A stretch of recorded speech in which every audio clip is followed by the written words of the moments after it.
Hello, friends, and welcome back to Stories About Entitled People. Let's start our video with a story from about 15 years ago at a local shipyard when a new boss had just taken over after the previous well-respected manager retired. But before we dive in, make sure to hit that subscribe button, smash the like if you enjoy the content, and ring that notification bell so you never miss a juicy story. The Boss's Quick Job, a shipyard tale of heavy lifting and hilarious justice. Some 15 years ago, I worked in a local shipyard that focuses in repair work and refitting of all types of ships. The yard resides in Europe. Now, it's important to note we have 200-plus meter dry dock and roughly the same in pier for outfitting. At this particular time, we had 2 medium passenger ferries docked, and they were moored on both sides of the dry dock's dam, leaving 50 meters between them, mostly water. I had a newish boss on the job after my old boss had retired. The new boss was very stuck up and entitled, so we shall call him Ed. Other people that come up in this story is me, my co-worker, let's call him Matt, not his real name, and the first officer of the other ship, let's call him F.O. It's normal for our yard to be understaffed by a lot, by half in the least. So a normal workday was between 12 to 16 hours, 6 to 7 days a week. We were well paid for all overtime, so we didn't mind. We were really busy on these ships, and they were moored aft to aft, so we were able to lift all materials on their aft ramps with a crane. I worked with Crane as the guy who arranges the lifts and communicates with the operator at the pier. Matt did the same shipside. We worked well together and had done that together a lot. I was in my late 20s, Matt was in his 50s. This one morning, Ed comes to us to let us know of a new job. Ed, I have a small extra job for you to do since you're not that busy. Me. There are about 20 lifts on the pier and more always comes during the day, I noted to him. Matt was quite silent. He never really talked much anyway. Ed, I have a dredge coming in 2 hours. You'll lift the bucket and the bucket arm off the dredge. A quick job, just lift the 3 things off. You should be done in 30 minutes. Me, just 30 minutes? Ed, yes, they're detached already. Me, okay, boss. Matt looked doubtful. We started working, lifting all we could in 2 hours. Then we saw the dredge. This thing was big. The bucket was 60 tons alone, and the 2 sections of the arm were 60 tons and 80 tons. Oh, and the heavier bit was still attached. At this point, I groaned, but Matt grinned from ear to ear and told me, Matt, boss's orders, boss's responsibility. Then I grinned. We got to work. We set the crane in position in a way it was closest to the dredge due to weight. This also meant it blocked any other cranes from lifting to either ferries anything. We got the bucket unloaded on the trailer. This took an hour. Then we lifted the other half of the arm. This took an hour to attach to the crane. Oops, lunchtime, union rules. Then 1 more hour to unload it. Now the last arm bit was tricky. We had to suspend it from the crane and remove the pins that held it to the digger half of the dredge. The pins are relatively small, only 200 kilograms or 440 pounds each, and held in place by a few tons of pull or weight of the arm. It took us 4 hours to free the pins, so any of who are keeping track at this point, we were 7.5 hours into a half-hour job. At this point, some crew from both ships and a lot of people from the shipyard were watching us work. This was due to the fact nothing had been lifted to either ship in the past 7 to 8 hours, and guys had to stop working. This is when I met a very exited and red F.O. of the ship. F.O., what the hell are you doing? Why are we not getting materials in? Me, you need to talk to him, his orders, as I pointed Ed on the dock. Not quite sure what was said, but the F.O. probably tore him a new one and proceeded to stomp back on board his ship. I saw him exchange a few words with the captain of the ship, and the captain was dialing his phone. It took about 5 minutes for our CEO to get to the pier and proceeded to chew my boss's rear. I'm pretty sure he was sitting funny after that. We finished the job right around 8 hours and proceeded to lift our backed-up lift queue on board the ships. For some weird reason, he never told me how to do my job or had any quick jobs after that, as I heard he was let go a few years later. Just be clear, these lifts were difficult due to having to adjust the lifting cable lengths and parts being so heavy. Also, the attachment point were fairly high up, and the cable we used to lift the weigh around 10 tons, so We never stalled on the job, not our style, but we were very thorough in our work that day. Also, we broke a winch pulling the other pin and had to get a new one. This took some time and explaining.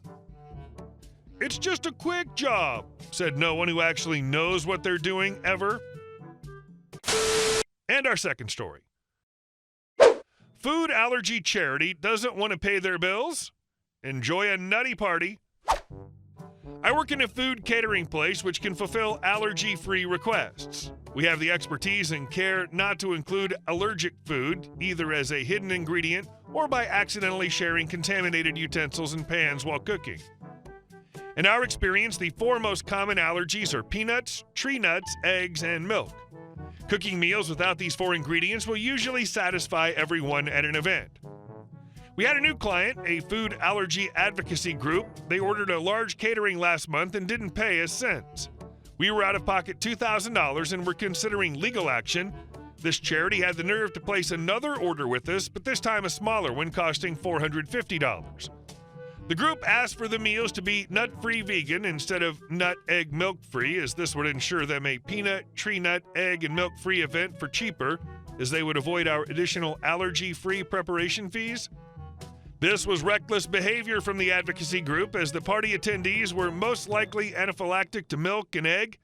Think deadly peanut allergies, but for dairy, milk, cheese, cream, and egg products instead.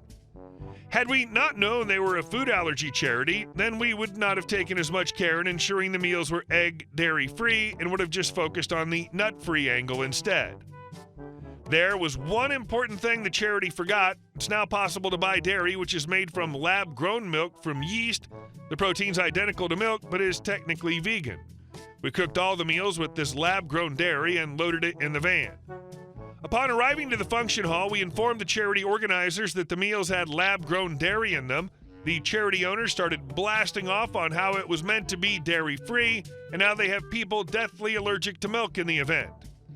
I simply explained that the order was nut-free vegan since we used lab-grown milk, and that they had failed to pay us the last order, and that this was simply going to be our team Christmas party if they didn't accept the order. The owner went ballistic and began pushing me. The rest of us restrained him, and the function hall called the police. The owner lied and told the police that we had dropped and assaulted him. The police asked the function hall for the CCTV and then moved us both along. The police did inform us at the commotion that we could head down to the station tonight and provide a witness statement should we wish to press charges. A few moments later, the owner called and begged for an apology and offered to pay us both the original and today's invoices right there and then. I decided to take the apology and the cash. Our team had a nice pre-Christmas party with the vegan lab-grown dairy meals. I don't side-eye charities, but I will always be watching their owners and directors like hawks. They have just as much ability to be arrogant jerks as anyone that runs a for-profit business or runs for office. And our last story. Neighbor refusing to move his cars from my drive. We recently moved back to my parents' property in the West Midlands, England, after living abroad for several years. Our new neighbor seemed very nice initially. He and his wife, along with their 2 young boys, moved in about 4 to 5 years ago. My parents have owned our house for 25 years. We met him a few times while visiting the house to meet new tenants, as our house was rented out while we lived abroad. To explain a bit about our property, it's U-shaped with our drive and house going up one side of the U, the garden and garages carrying around the back, and some land and another drive down the other side of the U, so the garages can also be accessed via the side drive. This neighbor lives between both of our drives. He's expressed interest several times in buying our garages, land, and the side drive, but we turned him down since we had no plans to sell. The neighbor has a garage adjacent to ours, but is allowed right of access on our drive to reach his garages. However, he's strictly not allowed to park on the drive or land in front of the garages.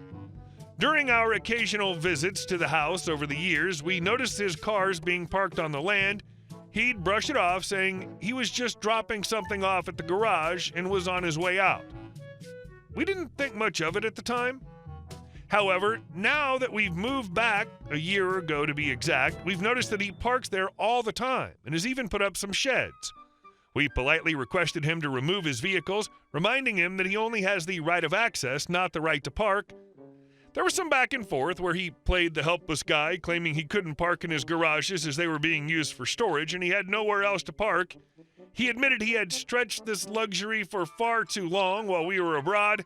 We then offered to rent him the space for 2 cars, but he refused our offer. He said he would need to get advice and come back to us. It's been 2 months and we've heard nothing.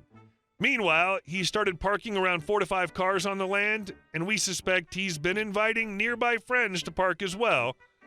It's now reached the point where we can no longer access our own garages. The police and council won't take notice. We've been considering changing the lock on the gate and/or parking a vehicle up the drive to block access. We can't access our garages, even though we're the owners of the drive/land, which has jeopardized our relationship with them. He's also put up a fence on our front drive. There's a strip of grass/weeds that belongs to my parents' house according to the deeds, but he's put the fence on our side of the strip. We have letters and documents from the original landlords of both our houses. Both ours and the neighbor's house were owned by one person and split into 2 properties. The original owner had told my parents where they defined the boundary during the split when my parents bought the house 25 plus years ago. We've told him the fence is incorrectly placed, to which he agreed. We've requested him to remove it, but he's not responded. Finally, after getting fed up with the situation, we contacted a solicitor who advised us to send a formal notice to our neighbor demanding the removal of his vehicles and the fence within a specified time frame. We also informed him that failure to comply would result in us taking legal action and having the vehicles towed. 2 weeks later, when there was no response, we followed through with our plan. We arranged for a towing company to remove the cars blocking our access, and we took down the incorrectly placed fence ourselves, restoring the proper boundary. While this was not the friendly resolution we'd hoped for, it was effective. Our neighbor has since ceased parking on our property, and we now have clear access to our garages again. We also set a new gate with a secure lock to prevent any future unauthorized access. Hey guys, thank you all for watching the video. I'll see you in the next one.